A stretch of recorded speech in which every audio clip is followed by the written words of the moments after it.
Y en Mamífero Digital, hoy tenemos a Juan Luis Landaeta.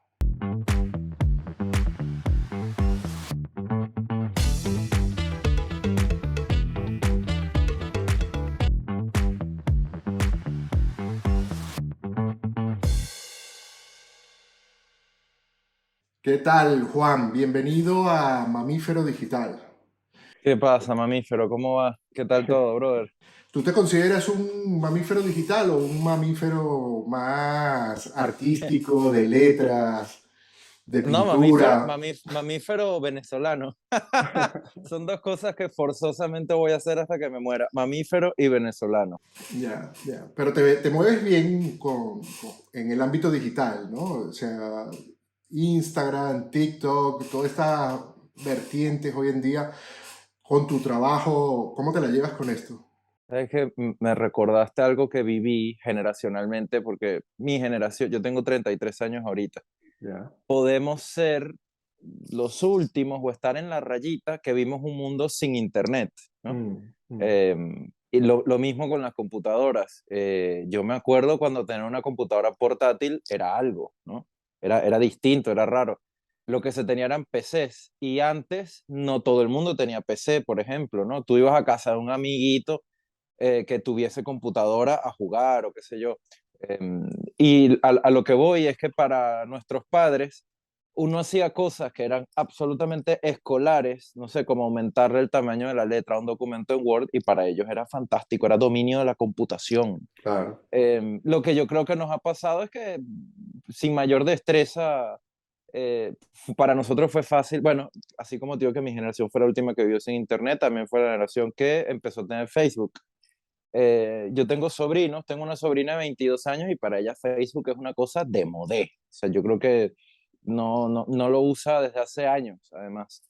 A mí me pasa a la inversa. Yo llegué hasta algo, o sea, llegué hasta Instagram o algo de esto, pero por ejemplo TikTok se me escapa completamente, ya Snapchat se me había escapado absolutamente y procuro que me sirvan y no servirle yo a ellas, ¿no? Ya, ya.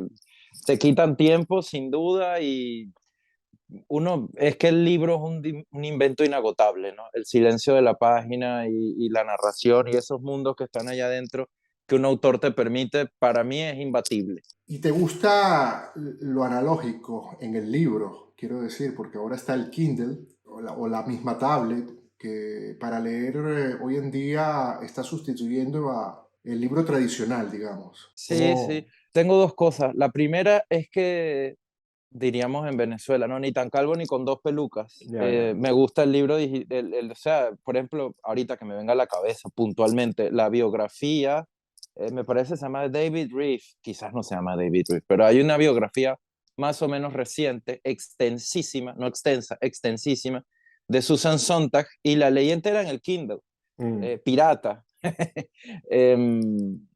No sé, antes de dormirme, todos los días leía 1 hora, 2 horas echado en el Kindle y era fantástico, ¿no? Incluso la parte del peso, etcétera. Digo, hay una diferencia sustancial entre tener un libro de 700 páginas en las manos o tener un Kindle, a eso me refiero. A lo que quiero decir es, hay cosas que sí, hay cosas que no. Para la narrativa y para la prosa me viene chévere. El Gato Pardo, por ejemplo, también lo leí en el Kindle, pero yo soy maniático con los post-its, ¿no? Quizás porque mi manera de leer está orientada de manera casi obsesiva a, a cada idea y a cada verso, etcétera. Entonces resalto sin mayor color, eso sí, pero estoy intentando encontrar con la vista algún libro cerca. Antes de que termine la entrevista lo haré, pero al final es un concierto cromático de perfil. Y esto que me ayuda a concentrarme y tal, no lo tengo en el Kindle, ¿no? Para mí no es lo mismo. Y bueno, uno trabaja con esto, vive de esto. Además, para mí es súper práctico volver a una página específica en segundos. Veo un color y sé que ahí había algo que me interesaba. Yo sé que el Kindle tiene notas no, pero no, para mí no es lo mismo. Ahora, novelas y todo este asunto, sí, sin duda puedo leer en el Kindle, pero no, diría que nada demasiado específico que requiera mi atención va a estar en una pantalla, jamás. Juan, Juan, tú eres artista, pero para llegar ahí agarraste una ruta un poco extraña porque primero te graduaste de abogado. Cuéntame un poco cómo fue ese camino. Fue una curva, por decirlo de alguna forma, porque yo desde chiquito, desde niño, siempre tuve muchísimo interés en el arte, en las artes, como sea que se diga. Y tuve la dicha, porque es una dicha, de que por lo menos en mi casa, mis inmediatos, mi padre, mi madre, mis hermanas, respetaran eso y en el caso directo de mis padres lo potenciaran, ¿no? Mm, Y eso hizo que yo me sintiera siempre muy cómodo con esa idea de ser artista, que es esencialmente la idea de estar siempre incómodo y de no calzar del todo y luego también entender que no hay que calzar, ¿no? Por mm, ejemplo. De manera que yo crecí en Maracay, ¿no? Es para bueno, las personas que no sean venezolanos, una ciudad a 120 kilómetros de Caracas, que es la capital, y cuando me fui a Caracas, yo esencialmente quería era estar en Caracas, ¿no? De manera que la carrera no era algo así primordial, pero sí, escogí derecho, bueno, también porque tenía intereses históricos y qué sé yo. En ese momento hacía radio, hacía un programa de radio que se llama El Sacapuntas, sacándole punta a tus ideas, en bachillerato, ¿no? Cuarto, quinto año, pero era un programa en vivo, me encantaba, me encantó hacer radio, pero no me dio ganas de estudiar comunicación social, por ejemplo. mm, mm. Ya estaba metido allí y quería seguir allí, de alguna forma, pues siempre siento que vuelvo a fue una experiencia profesional tremenda porque era un trabajito, pues era de lunes a viernes, todos los días de 4 a 6 en una edad en la que ni la tarea es una disciplina, ¿no? No estás pendiente de otra cosa, pero más bien me acercó a la posibilidad de que esa fuese mi vida, pues, o sea, en el programa juvenil, ¿no? Pero hacía entrevistas a gente, escogía la grilla de música, lo pensaba un poco, lo producía, tenía 16, 17 años. Y dije, no, quiero estudiar, no quiero estudiar. Me habían regalado un piano y coqueteé por 15 segundos con el conservatorio, pero entré y salí, no me gustó, bueno, la verdad es que también tiene que ver un poco con las condiciones materiales. El Conservatorio de Música de Maracay no era especialmente seductor, ¿no? Una precariedad bárbara. Y además, luego, estos cosos políticos, el centro de votación donde yo votaba era el conservatorio, estaba todo muy unido. Entonces, listo, música tampoco. Me interesaba muchísimo filosofía, ya escribía, yo empecé a escribir formalmente, como sea que formalmente no, con conciencia del lenguaje o tal. Como la gente, bueno, a los 15 años, me gustaba una niñita, le escribía cosas. Pero tampoco quise estudiar letras y bueno, listo, derecho no interfiere con absolutamente nada. Quedé, eso es lo otro, pues quedé en las universidades en Caracas y yo lo que quería era irme a Caracas. Entonces, bueno, me fui, pero bueno, además fue un momento muy interesante para estudiar derecho, porque yo llego a Caracas en septiembre de 2007 y la propuesta de reforma constitucional de Hugo Chávez Mm, se iba a medir, me parece que el 2 de diciembre, o sea, 3 meses después, casi exactos. Yo llego a la universidad en un ambiente ya caldeado, porque ese fue el año en el que empezó el movimiento estudiantil y todas estas cosas, por el cierre de RCTV, bueno, la no renovación de la concesión. Y el profesor Jesús María Casal, lo recuerdo perfectamente, en ese momento decano de la facultad, primera clase, lunes, 7 de la mañana, mocosos, tomando café negro, sin saber que venía. Dice, miren, yo no tiene sentido que les explique nada de teoría de derecho constitucional si no empezamos a discutir la reforma constitucional que está a la vuelta de la esquina. Bueno, eso fue para mí derecho. Fueron 5 años en los que el país avanzó en un proceso político y social tremendo, enorme y catalizador, porque lo que sea que pasó después tiene que ver con esa época, pues. Esa reforma se rechaza, pero luego lo que la inspiraba se impuso. Entonces, bueno, era estar en Caracas, ser del interior, marchas. La marcha llegó a ser una parte de la cultura académica, o sea, tenías clases, marchas, volvías a clase, etcétera, ¿no? Y bueno, trabajé de abogado, trabajé los últimos prácticamente 2 años de la carrera, entre cuarto y quinto, y un toque después que me gradué, siempre un poco como actuando, porque yo estaba, o sea, me gastaba el sueldo en libros, los tribunales, como debes saber, en Caracas estaban casi todos en el centro, ¿no? de la ciudad, así que eso me obligaba a pasar por librerías viejas y lugares y museos y tal, etcétera. Entonces, bueno, entraba y salía a un museo para ir a una fiscalía, entraba y salía, ta, ta. Pero bueno, no fue traumático para mí, como no ha sido traumático ninguna otra transición en mi vida entre las cosas que uno puede hacer. Al final, ¿qué haces para pagarte tu día a día o para sustentar? Es un oficio, ¿no? Tu vocación y tu vida puede estar en otro lado. Pero nunca me encantaría decirte, estuve conflictuado y tal, y el derecho, la verdad es que en la facultad siempre fui muy respetuoso, pero estaba claro que yo no iba a ser ni fiscal ni juez. Y bueno, también ya escribía, entonces estaba en el taller de poesía de la Escuela de Letras, entonces en letras era el de derecho y en derecho era el que escribía y así. A mí eso no me hace ruido, me gusta un poco, prefiero eso a ciertos catálogos, ¿no? ¿Qué es el arte para ti? Bueno, evidentemente es algo que es muy difícil de definir y Mm. todas estas cosas que sabemos, pero yo o sea, nos tiraría dos anzuelos para poder conversar al respecto. El primero tiene que ver con lo que te decía antes, no tanto de no encajar, no lo vamos a pensar, no tanto en el sujeto, ¿no? Sino las cosas que no encajan, que no son lo que parecen o que nos arrojan cierta cercanía a la noción de complejidad de todo, ¿no? De lo complejo que es todo.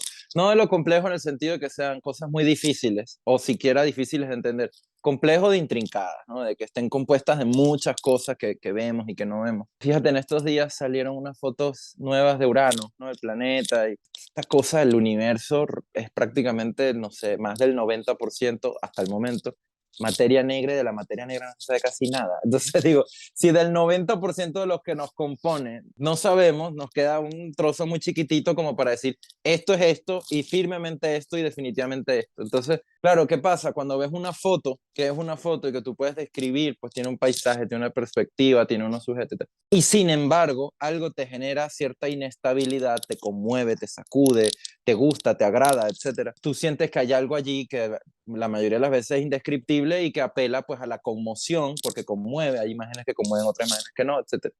Esa sería la primera. Y la segunda no es mía, es del maestro Cadenas. Él se refería a la poesía, pero yo creo que se puede extender, que era la operación de contraste, ¿no? En la literatura, por ejemplo, ¿qué diferencia esas palabras de la palabra de la guía telefónica? Es que estás generando un contraste de sentido, ¿no? Y ahí es donde tú dices, ah, mira, es que las palabras pueden hacer esto, pueden describir, pueden generar nociones, pueden dar certezas, pero también incertidumbre, también conmoción, también generar memoria, evocación o lo que sea. En la pintura y en la música podemos hacer una homologación y va por allí, ¿no? Entonces yo creo que me gusta la idea de algo de algo ligeramente tramposo, porque no es lo que promete, porque la vida es ligeramente tramposa en el sentido de no ser lo que promete, ¿no?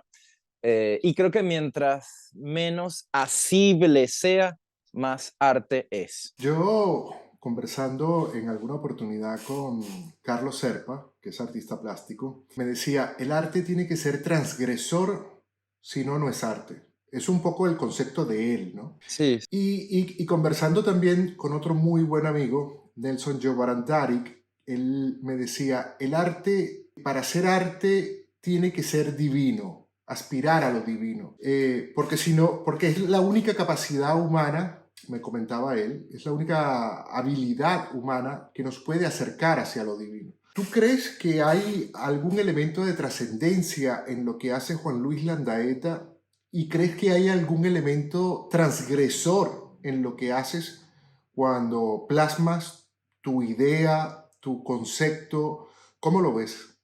justo hace poco releía la historia de la belleza, ¿no? De Humberto Eco y lo que sostenían Serpa y la otra persona. Y Nelson eh, Jobarantari, sí. es casi parte de una tradición de concepciones, ¿no? Y yo las juntaría, diría que a los dos les diría que sí. Hay gente que encuentra lo sacro en lo profano, ¿no? O la pureza en la corrupción. Bueno, después de Baudelaire, por ejemplo, ¿no? ¿No? Ese es un gran ejemplo. Baudelaire es un gran ejemplo de lo que acabamos de decir. Todo lo que pasa después, para mí, es lectura de la obra. O sea, yo no pretendo hacer nada cuando estoy haciendo lo que hago. O sea, no digo, voy a hacer algo transgresor, voy a hacer algo amable. Después, en retrospectiva, quien lo lea, quien lo analiza, digo leer en el sentido amplio de comprensión, pues también puedes leer una pintura, porque es un discurso que se genera, ¿no? Es un discurso que se genera y además la transgresión, la violencia y la bonomía también tienen que ver mucho con la cultura. O sea, probablemente en los 60s, ¿no? Estar desnudo era algo transgresor y hoy día estar desnudo es una estupidez. Prácticamente estar vestido es la transgresión. O sea, ¿no? Entonces, claro, ¿qué es transgresor? Tiene que ver también con aspectos muy psicológicos y personales, por ejemplo, qué es lo celestial o qué es lo que es, qué es lo divino, etcétera. Yo creo en el buen hacer. En eso creo, ¿no? Y eso tiene que ver un poco incluso con la artesanía. Si yo pienso en algo que quiero hacer, sobre todas las cosas pienso en que esté bien hecho. Eso sin duda. Eso antes de todo lo demás. Si es magistral, si no es magistral, si es bello, si es feo, etcétera. No solamente te diría que es intrascendente, Adolfo, te diría que es mentira, ¿no? El que te dice que eres un fracasado, perro de mierda, etcétera, te miente. Y también el que te dice que eres Da Vinci, Miguel Ángel, te miente, ¿no?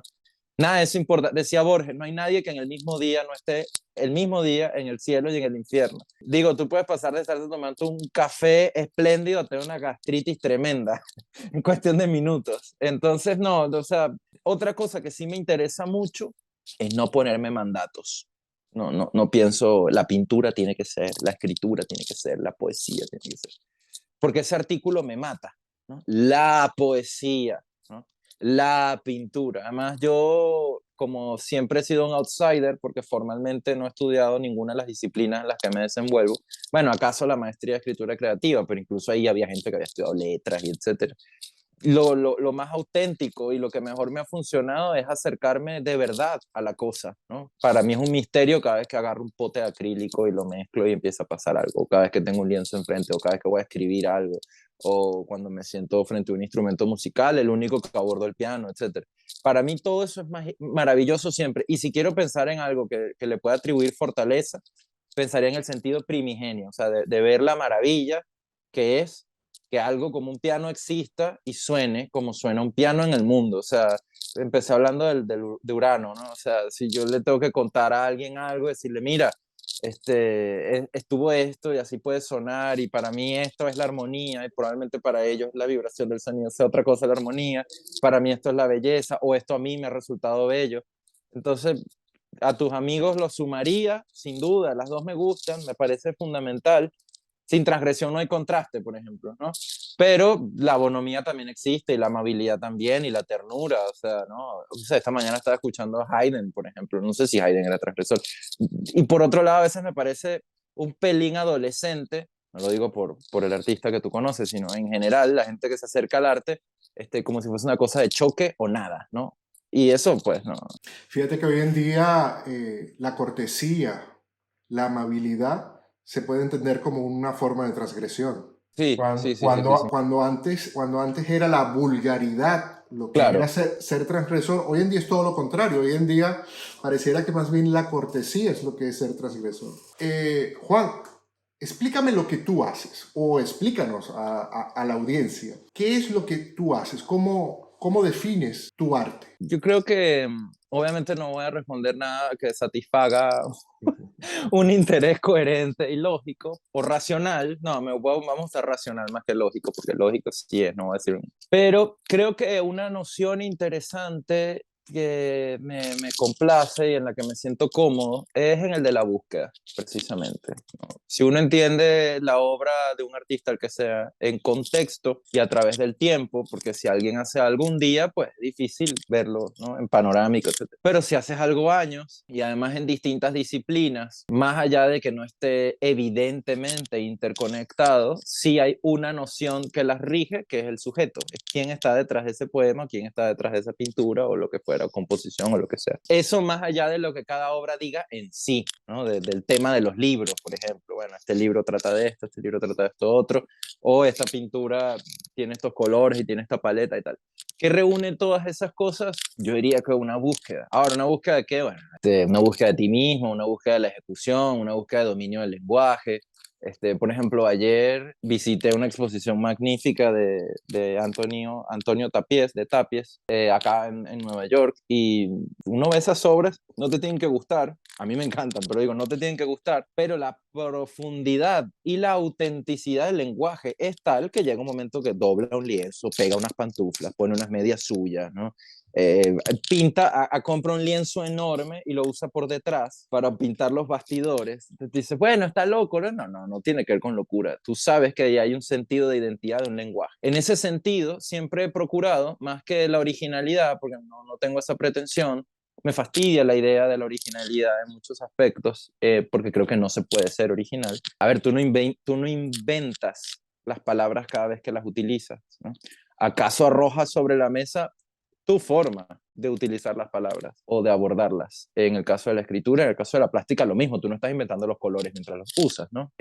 Hay una frase de Louise Bourgeois, la fantástica artista, que decía que no te preocupes por la originalidad, cuenta tu historia. Mm. Y allí yo me siento, entonces claro, otra cosa que la gente le entienda o no, pero yo siento que en mi obra plástica y en lo que escribo está mi historia, o sea, estoy yo, estoy yo, sin duda, sin duda, sin duda, con los sentidos que sean, con el humor, con el sarcasmo, con Venezuela, con la emigración, etcétera. Otra cosa es que sea o no sea explícito, uno no está obligado a nada, y tú le puedes contar a alguien sentado frente a frente la historia de tu vida y está en su justo y sano y casi necesario derecho de no entenderla. Incluso si tú recoges los datos vitales y biográficos de alguien y se los explicas, no tiene por qué entenderlo. Entonces, bueno, si no se entiende por qué en la poesía, en la pintura, yo siento que estoy, eso es otro asunto. Pero que busco contar mi historia, sin duda. O por lo menos, no sé si contarla, porque contar requiere una elaboración, registrarla. Registrarla. Justo ayer pensaba, viendo las obras de Tapia, que en la noción de registro como incidencia en la superficie, ¿no? Cuando uno agarra una pluma y va sobre un papel, incide en él, de la forma que sea. Cuando se agarraba un cincel en una cueva, es lo mismo, ¿no? O en Egipto, un jeroglífico, lo que fuera. Ahí hay un registro que te conecta a su vez con la tradición de gente que ha hecho eso en el mundo. Los escribas, los narradores, esta palabra tan bella en español, los relatores, ¿no? ¿Te acuerdas que los Sí. tribunales tenían un relator? Eso era fantástico, un tipo que describía esencialmente lo que estaba viendo. Entonces ahí eso busco o eso pretendo buscar, sin duda. ¿Quiénes son tus referentes Uf, antes de incursionar? ¿en qué? Este Juan Luis Landaeta, adolescente, que se está buscando, que se está tratando de definir en el arte, en lo que quiere hacer, antes de abordar ese camino, Sí, sí, sí. ¿quiénes te impregnaron? ¿Quiénes eran tus referentes? Bueno, decir nombres siempre es una injusticia bárbara y además vamos a tener esta entrevista y en una hora voy a decir, ¡pah! No, se me escapó este, se me escapó este otro. Pero tengo muchos muy claros. Por ejemplo, de niño, chiquito, Michael Jackson, pero a toda velocidad. Lo he pensado, además tengo un muy buen amigo, Gerardo Guarache, también escritor, periodista, que escribe sobre música y él ahora es papá, tiene un niñito y bueno, está viviendo los 2.0, porque ahora ve a su chamo interactuar con eso. Desde el movimiento y el ritmo, ¿no? O sea, desde las capacidades del cuerpo, es decir, un cuerpo se puede mover así, puede girar así, ni hablar de puede sonar así. Hablando de aliens ¿no? Y de contraste. Bueno, y ahora que uno está grande y puede estudiar mejor las cosas, me sigue pareciendo impresionante. O sea, que es algo que te puede decir Quincy Jones o que te puede decir Diana Ross de como un mocosito de 8 años. Y no estoy hablando ni siquiera de Michael Jackson adulto. Un niño, cómo podía afinar así, cómo podía tener esa técnica, etcétera. No, este que voy a decir no está dentro de mis disparadores, pero es un tipo con el que pasaba lo mismo que Luis Miguel. Luis Miguel niño era como, pero Mm. ¿cómo enseña a alguien a usar sus cuerdas vocales así? Y la conclusión es eso no se enseña. Este tipo, el otro estaba en una casa de músicos y nadie era como, claro, ahí había magia, ¿no? Esta cosa de los videos, lo asombroso que era el tema de las coreografías, la velocidad. Claro, luego lo vas diseccionando y dices, ok, la coreografía, el ritmo, el movimiento, la velocidad, pero el ritmo yo creo que es algo que caló muy profundo en mi interés en la música, en mi interés en la lectura. Ahorita estoy trabajando en un libro nuevo de poemas y la puntuación y las comas me parecen corcheas difusas. O sea, no se lee igual una idea, sin duda, sin ese tipo de orientaciones, si el autor tiene la pretensión de que algo juegue dentro de un esquema total, ¿no? Entonces, bueno, así como en un concierto tú tienes, no sé, Allegro, Manon Troppo, puedes tener unos versos cortos que se leen rápido, luego puedes tener una parrafada y etcétera, ¿no? Entonces, bueno, sí, así, noción de arte o de artista, de niño, sin mayor intelectualización, Michael Jackson, por un lado. Por otro lado, a Maracay iban muchos circos. Y a mi papá yo creo que le encantaba, yo creo que él no me llevaba a mí, sino que yo lo acompañaba a él. Le encantaban los circos. Y sobre todo a mí personalmente el tema de la magia me fascinaba. Por lo mismo estamos hablando del lenguaje. Un poco una trampa, tú sabes, tú pactas que vas a creerle al tipo lo que va a hacer sabiendo que no, que es mentira y tal, pero te fascina y te encanta en ese momento. Y esa puesta en escena de algo que no es ni siquiera por el asombro, de algo que ofrece, como decía antes, un contraste, así sea de la realidad, me gustaba mucho. Entonces, bueno, igual de niño cantaba, me gustaba, ¿no? Etcétera. Pero mi ambiente familiar era sobre todo musical, no era especialmente intelectual ni intelectualista, no había una pared con libros, pero tampoco había, por eso te decía que tuve la dicha del apoyo, no había resistencia pues a la lectura o algo, pero simplemente no era así el entorno. Más grande empecé a buscar Google y Wikipedia, ya estaban, ¿no?, para uno, y otra cosa importante de nuestra generación, que uno tenía programas para descargar música, Mm, películas, mm. etcétera. Eso justo la generación anterior no lo tenía, ya nosotros sí. Entonces, sí me acuerdo, por ejemplo, leer, te lo recuerdo perfecto, cuando leí El Perseguidor, Puerto de Cortázar, busqué todos los músicos que él mencionaba en el texto, o sea, tampoco era muy difícil, ni muy genial, ni muy exquisito, anotaba y buscaba en Google, me metía en Emule, que creo que era lo que se usaba en la época, y me bajaba discografías y escuché música, bueno, empezaba a descubrir, empecé a empatar y etcétera. Pero por lo menos en escritura, me acuerdo muy bien cuando leí sobre Héroes y Tumbas de Sábato, pero esto de nuevo, no es que me provocara hacer Sábato, pero descubría lo que un texto podía generar. Y sin duda, a mis 17, 18, cuando leí la obra poética completa de Borges, la cabeza me... otra cosa. O sea, por lo mismo, no ni siquiera porque te provocara ser Borges, sino por todo lo que te estaba revelando sobre cualquier cosa, sobre la existencia y sobre la fascinación de lo que te puede generar una meditación escrita, ¿no?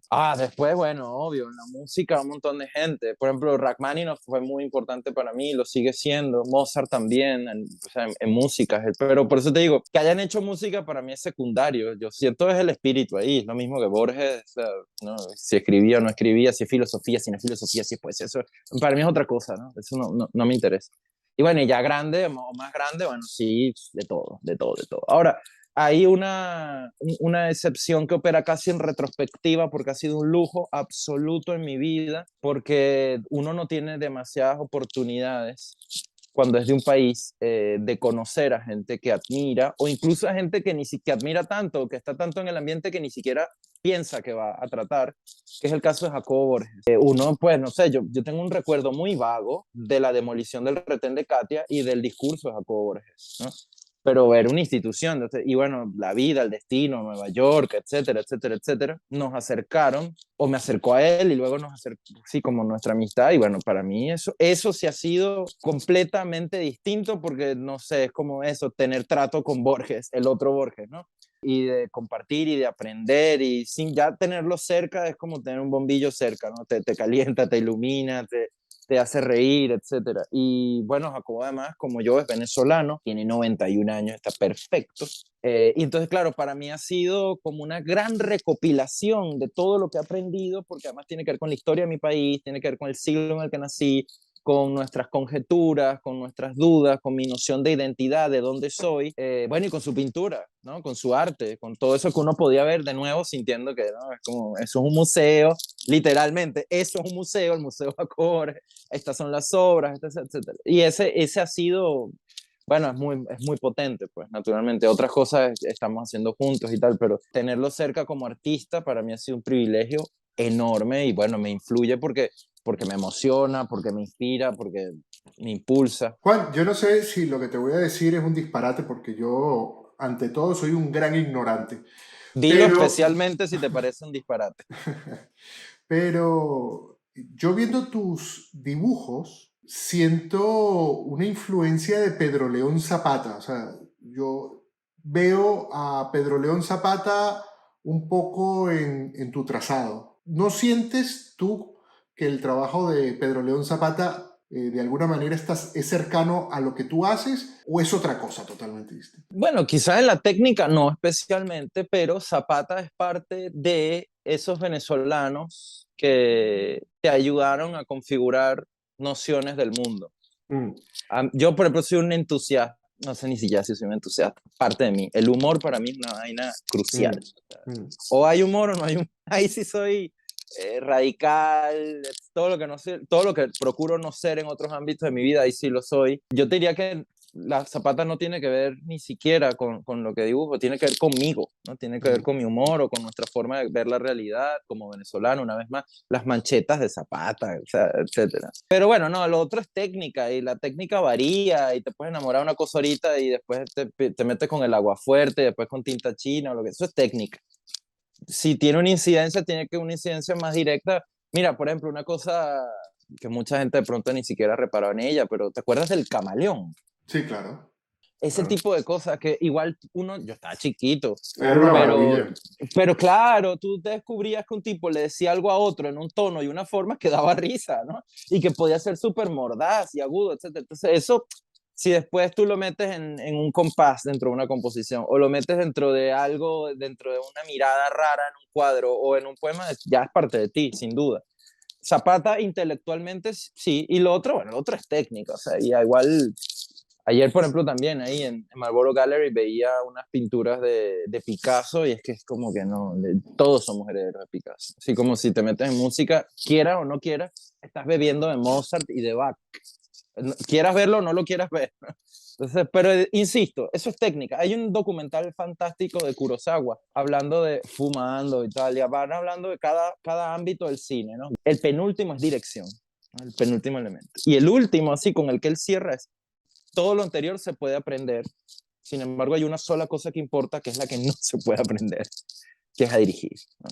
Ya. eh, Mejor fotografía, sin duda, cómo iluminar las salas. Entonces, bueno, pues a eso me refiero con la técnica. La técnica, sí, pues no es un referente inmediato para mí desde el punto de vista, ay, quiero hacer algo como lo que sea pero León, pues además yo vengo y tiendo mucho a la abstracción. Los retratos no son abstractos porque tienen rostros y se identifican, pero en general tiendo a la abstracción en las artes plásticas. Y ahí me siento cómodo y siento que es lo que es, pero, o lo que ha sido. Pero no, sí, o sea, si te lo tomo incluso doblándolo, por eso te digo, no solamente tendrá que ver con lo que tiene que ver con cómo abordo todo. Ahora, esa línea, sin duda, pues esa línea tan particular, fíjate lo de la identidad plástica es fantástico. Uno ve una silueta de Zapata, incluso la caligrafía de Zapata, siempre tú sabías que eso era Zapata, ¿no? Sí. Ya hablando de cuando te dedicas a esto, ¿tú no sentiste una especie de vértigo luego de que has mencionado tus referentes? De vértigo de, ok, me voy a dedicar a esto, pero ¿será que valgo para esto? ¿Me siento bueno para hacer esto? Cuéntame esa experiencia, ¿cómo fue? Bueno, como te decía, de que creo en el buen hacer, ¿no? Eso me ha salvado de muchas cosas. Porque, por ejemplo, yo publiqué mi primer libro estando en Nueva York. Sin embargo, años antes, 4 años antes, había ganado algunos reconocimientos importantes en Venezuela, pero por los motivos de que nuestro país nos somete de inestabilidades y tal, no se han podido imprimir los libros. Entonces era un autor sin libro. Iba a los eventos y tal, tal, tal, tal. Entonces, claro, eso me Tú impidió, afortunadamente, llegas, disculpa, ¿tú llegas a Nueva York en qué año?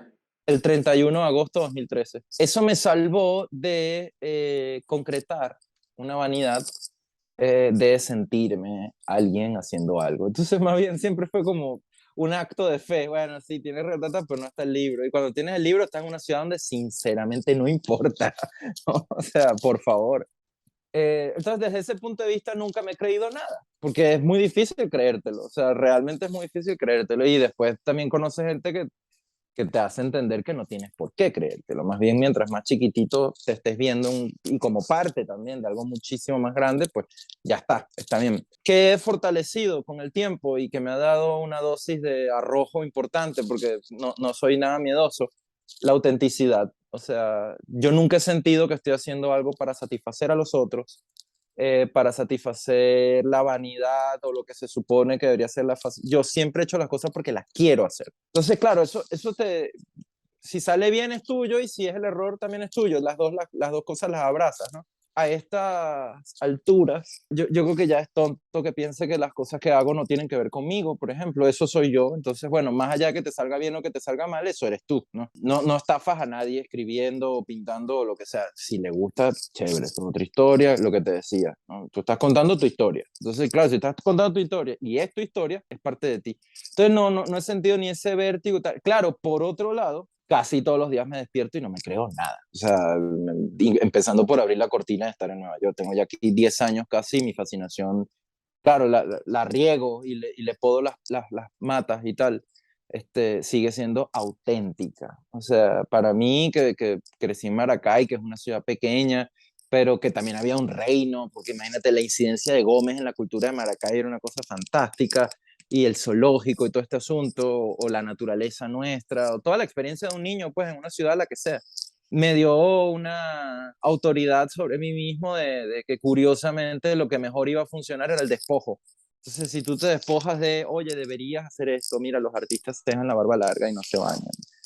Usan saco, usan bufanda, si te da frío y te quieres poner una bufanda. Entonces yo he funcionado así con todos los aspectos de mi vida, con mis amistades, con mis parejas, con todo, nunca, bueno, eso no quiere decir que ni que sea perfecto ni que no cometa errores, pero en cualquier caso los errores son míos y los aciertos probablemente sean del azar, porque le decía a alguien en estos días, cuando uno acierta no es enteramente virtud y cuando uno le sale las cosas muy mal a veces tampoco es enteramente culpa de uno, ¿no? Entonces, cuando empiezo un libro, cuando empiezo, no siento que me estoy metiendo en donde no debería, siempre y cuando sienta que estoy haciendo algo que necesito hacer. ¿Qué te llevó a Estados Unidos? Específicamente, ¿qué te llevó a Nueva York? ¿Cómo Ah, fue un este proceso? delirio, delirio. Yo no había salido de Venezuela nunca, nunca en mi vida. O sea, no, nada. O sea, cuando digo nunca es nunca, ningún ejemplo va a funcionar porque estoy diciéndolo con nada, no sé, no, ni a Cúcuta, o sea, o Aruba, o qué sé yo, algo por decir algo que estuviera cerca, Surinam, qué sé yo, nada. Tenía 25 años, Venezuela no pintaba bien, pintaba como que ni siquiera se sabía si el presidente estaba vivo o estaba muerto, esa era la escena.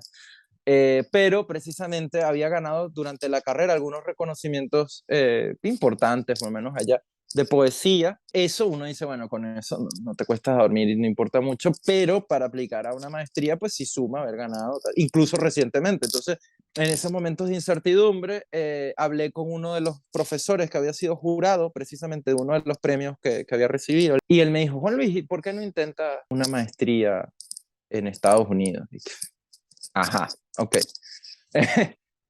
Bueno, dijo, ok, listo. También así un poco como de nuevo, para mí era todo mentira. Entonces, ok, dale, sí, voy a aplicar una maestría. Eso se tiene que hacer con planificación y cosas. Pero bueno, la vida y lo que debe ser y lo que es, las cosas son como fueron. Ya, ya. Y en efecto, apliqué o conseguí aplicar a solamente un par de universidades. La Universidad de Nueva York era una de ellas. Obviamente, por estar en Nueva York, era como que eso no va a pasar. Hice la maracayada o la cosa hermosamente provinciana de poner una foto del Empire State de wallpaper en la computadora para conjurar energías. Y 7 de mayo de 2013 me llegó la admisión. Y bueno, el 31 de agosto de 2013 estaba volando un avión para acá, después de 200.000 cosas que ya están escritas por ahí y que no vale la pena traerlas al caso. Lo que quiero decir es que no fue fácil, lo estoy contando tierno, pero no era cándido. Mi situación en ese momento no era cándida, era abiertamente hostil, pero en favor de que había que irse. Había que irse, el sitio era otro, ya ese no era mi sitio. ¿Acaso sí? Ya ese no era mi sitio, no va a renegar tampoco, pero ya no era mi sitio y aquí, lejos de el miedo, la incertidumbre y el terror, yo me sentía acá que había estado acá toda mi puta vida. O sea, de hecho, cuando llegué hacía calor, cosa simpática para alguien de Maracay. ¿Has podido tener exposiciones tanto en Washington como en Nueva York? ¿Cómo fue tu primera exposición? ¿Cómo fue ese primer llamado y ese primer reconocimiento? Porque es un reconocimiento que se te hace, que es algo que ya es a lo que te dedicas. Hay una cosa que me ha ofrecido la plástica, porque a ver, yo escribo desde eso que te decía, ¿no? 14, 15 años, y en ese sentido, por más increíble y todo que sea lo que pase con la escritura, incluyendo que fue la escritura la que me trajo, para mí cualquier cosa asociada con la escritura bueno, si era adolescente y soñaba y tal, pero claro, con la plástica no me pasó eso, porque yo dibujaba y ya. Entonces, como cualquier cosa que tú hagas, sin pensar que eso después se puede convertir en una parte muy importante de tu vida. O sea, me imagino Mm. que sí, es como si, incluso a mitad de camino de tu vida. O sea, es como si tú ahorita pasaras de cantar por ahí en tu casa a que, no sé, en 5 años estés dando conciertos, ¿entiendes? Y es como, porque además te hace ver alrededor de qué otras cosas estás haciendo de pronto precavido, sin mayor énfasis, y te transforman y te llevan, porque para mí la plástica ha sido una transformación importante, porque es otro diálogo que se genera. O sea, el libro lo ve la gente cuando lo lee, cuando lo tiene en sus manos, pero la plástica son imágenes, son fotos, me conecta con gente que no habla español o que no habla inglés o lo que sea. Entonces, para mí ha sido en ese sentido ha sido muy loco, real, eso sí, de verdad, porque sí, o sea, por lo que te estoy diciendo, no sé si se entiende lo que quiero decir, pero yo estaba Perfecto. escribiendo que para mí era lo serio, escribir, y dibujaba, eso sí, dibujaba como un enfermito, yo trabajo con mucho volumen en serie, ¿no? Agarraba mi Sharpie, pero para mí lo que hacía era tal. Entonces en estos días, por ejemplo, encontré en Facebook, un día como hoy, hace 11 años, ¿no? Subí las primeras fotos de dibujos de que eran eso, eran dibujos, yo le regalaba eso a la gente, tenía cerca, te gusta, toma, te lo regalo, ¿no? Y después, bueno, eso, no solamente exponer, que ya es algo, que sea en Nueva York y que además tengas es muy, muy simpático. Yo no soy políglota, o sea, hablo inglés y español ya. Digo, bueno, me imagino que se debe sentir un poquito así, o sea, hablar en distintos idiomas y poderlos traducir y tal. Igual cuando he asomado la nariz y cuando la primera vez que estuve en un estudio y escuché a alguien cantar unas cosas que yo había escrito en una oficina, pues lo mismo, es como, pero bueno, esa es la potencialidad del delirio de lo humano, ¿no? Hay gente que se ha sentado en un laboratorio a generar una bomba que después va a matar millones de Ah, personas bueno. o miles de personas. No, claro, pero digo, desproporción, pero es que sí es bastante desproporcionado. Y me acuerdo que, bueno, eso fue en Nueva York, pero por ejemplo, cuando hice el primer show en Washington, que fue en el Banco Interamericano de Desarrollo, pero por ejemplo, era la primera vez que mis obras no estaban en Nueva York. Pero claro, cuando veo bueno, y ya eso era un índice de lo que vendría en mi vida después, pero cuando las vi por primera vez en un tren, las vi con la luz de otra ciudad, las vi con unos focos encima, descubría cosas y sin lugar a dudas, todavía en Nueva York sobre todo fue gente que yo conocía invitada, pero en Washington era trampa, entonces me podía sentar en una sillita y ver a la gente decir esto, lo otro, no decir nada, entrar y salir, lo que fuera. Pero lo que yo rescato de todo eso y lo que me sigue impresionando es que yo me recuerdo a mí mismo pintando con Sharpie tranquilo en Maracay, ¿no? Distrayéndome, sin más. ¿Qué estás haciendo ahora? ¿Cuáles son tus proyectos justo ahora? ¿Qué te depara el futuro, digamos, los próximos 6 meses, un año? En estos, bueno, por lo menos de las cosas que dependen de mí, estoy trabajando ya casi terminando un libro nuevo de poemas en verso. Y digo en verso porque el libro inmediatamente anterior es de poesía en prosa, que es dentro de la literatura un bicho raro. La poesía en prosa es muy extraña. Entonces, bueno, es de poesía en verso. Ese libro, el de poesía en prosa, se llama Roca Tarpeya. Va a salir publicado en los próximos 6 meses, probablemente, o algo así, con una editorial que se llama Alliteration, que está aquí en, España, en Estados Unidos y que publica en varios idiomas los libros. Entonces va a tener una página en español y una página en inglés. La traducción la está haciendo un escritor fantástico y un superior traductor que se llama Albert Salas Hernández. Entonces, bueno, eso ha sido un lujo también tenerlo a él, que además es muy amigo mío, de traductor de ese libro. Y Roca Tarpeya es un ajuste de cuentas también con la historia de Venezuela, la historia de mi ciudad, de Maracay, los rasgos históricos, eso que te decía de Gómez. Yo crecí y Maracay cumplió 300 años cuando yo tenía como 11 años, y eso me marcó mucho, las fiestas de la ciudad, la épica de los edificios, sobre todo la épica de los edificios, que eran edificios muy poco épicos. Pero bueno, está la maestranza, César Girón, entonces que era una réplica y toda la historia alrededor de eso me influyó mucho a nivel literario. Escuchar a mis maestros, al profesor, mi papá enamorado de mostrarme la ciudad, etcétera. Entonces, Roca Tarpeya tiene que ver con todo eso, pero se llama Roca Tarpeya, que es donde está el helicoide, ¿no? Bueno, un palacio que hace un gran centro comercial que se convirtió en lo que se convirtió, entonces ahí también hay otra épica. Y el disparador de ese libro, ya para cerrar el tema de ese, tiene que ver con una foto que vi una vez aérea del helicoide que tenía arriba, o tiene arriba, una estructura poliédrica, muy similar a la estructura del poliedro. Y dije, mierda, o sea, el helicoide y el poliedro tienen la misma cúpula arriba. Y dije, ok, mira lo que pasa acá, ¿no? Tienen la misma gorra los dos. El espectáculo y la tortura tienen la misma gorra los dos. Ok. El libro que le sigue es en verso, no va a decir más nada porque bueno, ya lo dirá él cuando salga. En pintura estoy trabajando en una serie que se llama Chelsea, en un arrebato de originalidad porque está pintada en Chelsea, aquí en Nueva York, listo. Y bueno, tiene que una exploración sobre todo con el color. Ahí estoy ahorita además probando cosas con dimensiones, haciendo obras más grandes, esos dos. Y bueno, un ongoing, como se dice, es que, bueno, el año pasado adelantamos un poquito en los medios y todo este asunto, pero estoy haciendo un proyecto monumental, porque así ha sido su obra y ha sido su vida con Jacobo Borges, sobre su obra, su vida y su pensamiento. No una biografía, es sobre su obra plástica o artística que tiene tantas cosas. Va a durar mucho más, pero bueno, es una, ese trípode me arma en este momento, ¿no? Ya para cerrar la entrevista, Juan, si alguien viendo este podcast se interesa en tu trabajo, ¿por dónde te gustaría a ti que empezara? ¿Por cuál de tus obras?